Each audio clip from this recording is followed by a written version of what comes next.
I'm Dan Waisner, and I have 4 downs to recap Week 9 of the high school football season.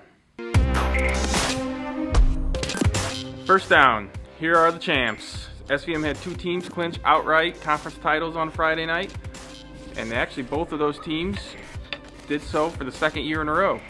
The Eastland Pearl City Wildcats completed a perfect 9-0 season with a 26-7 win over Forreston on Friday.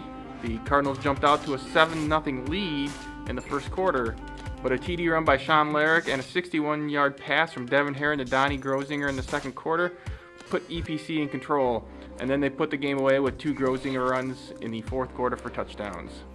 Newman won the first Three Rivers North title a year after taking the last Big Rivers title. The Comets beat Amboy 48-7 to complete a perfect conference slate, and they did so by getting to the outside against the Clippers. They had 4 touchdown runs of 25 yards or more going around end. What's more interesting is both these teams could end up playing each other in the second round of the playoffs. Second down, High Points. We had a couple teams end the year with wins. Even though they're not going to the playoffs, it looks like they could build off those wins for next year. The Dixon Dukes went 3-6 a season after going winless, and they concluded their life in the NIB 12 West with a win over Streeter 29-7. Quentin Douglas scored with a 2-yard run with 3 minutes 33 seconds left in the game to take the lead. And the Dukes will only lose a handful of players from this year's roster, and most of their skill position players will come back next year for the team's first year in the Big Northern West. Milledgeville also finished 3-6 and won 2 of their last 3 games. Daniel Walker rushed for 256 yards and 3 TDs, and Jordan Harris scored a touchdown in pretty much any way imaginable, as the Missiles beat AFC 62-27 on Friday night. The Missiles seem to be ascending after about a 4-year funk where they just didn't have enough numbers to be competitive. If they can keep the numbers up next year, I think they'll have the talent back where they should be dangerous in the NUIC Upstate. Third down, High Five. The Oregon Hawks picked up their 5th win and became playoff eligible, and on Saturday night made the playoffs. They'll be going to Wilmington in the first round. They did so by beating Rock Falls 41-18. It wasn't easy though, as I think the Rock Falls Rockets played their best half of defense in the first half, and the game went to the second half tied at 6.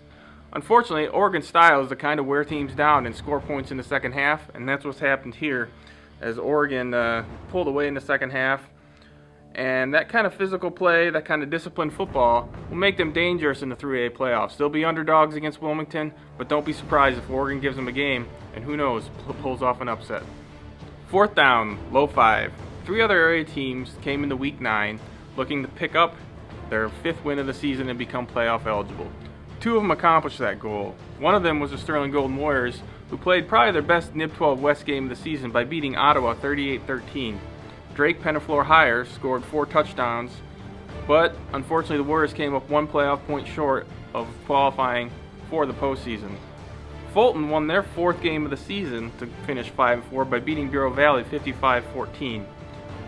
The Steamers finished with their first winning record since 2008, but they came up 2 points short of the postseason. Polo was the only other team looking to get their 5th win going into Week 9. Unfortunately, they were unable to pick that up. They lost 14-8 to Warren. Injuries and bad luck kind of just caught up with Polo in that last game of the season. But like some of these other teams like Polo or like Milledgeville and Dixon, I think Polo's got a lot of young players coming back next year, where 2014 could be a good year for the Marcos.